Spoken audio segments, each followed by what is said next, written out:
Hello, Cloverleaf family. Today I have with you a classic book, Where the Wild Things Are, written by Maurice Sendak.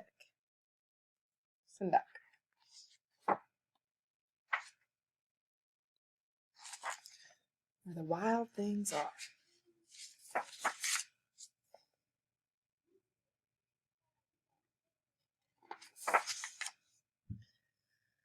The night Max wore his wolf suit and made mischief of one kind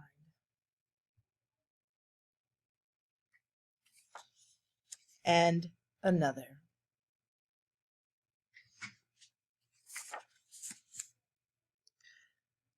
His mother called him Wild Thing, and Max said, "I'll eat you up." And he was sent to bed without eating anything. That very night, in Max's room, a forest grew and grew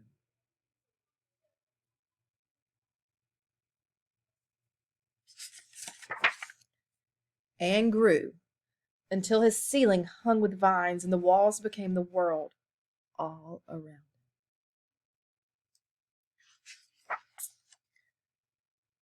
And an ocean tumbled by with a private boat for Max, and he sailed off through night and day. And in and out of weeks and almost over a year to where the wild things are.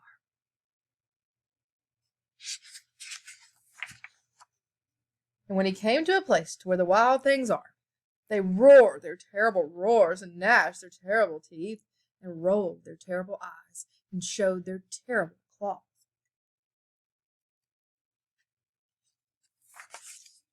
Till Max said, "Be still," and tamed them with a magic trick of staring into their yellow eyes without blinking once. And they were frightened, and they called him the most wild thing of all. And they made him the king of the wild things. "And now," cried Max, "let the wild rumpus start."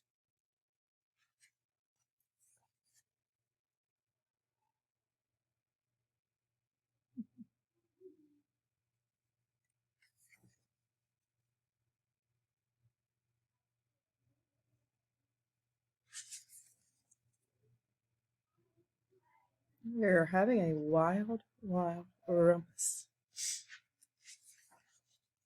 "Now stop," Max said, and he sent the wild things off to bed without their supper.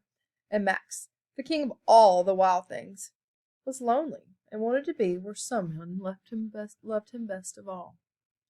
Then, all around, from far away across the world, he smelled good things to eat. So he gave up being king of where the wild things are. But the wild things cried, "Oh, please don't go. We'll eat you up. We love you so." And Max said, "No." Wild things roared their terrible roars and gnashed their terrible teeth and rolled their terrible eyes and showed their terrible claws. But Max stepped into his private boat and waved goodbye. And sailed back over a year and in and out of weeks and through a day. Into the night, his very own room, where he found his supper waiting for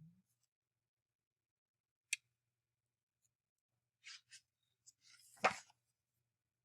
And it was still hot. So that is where the wild things are.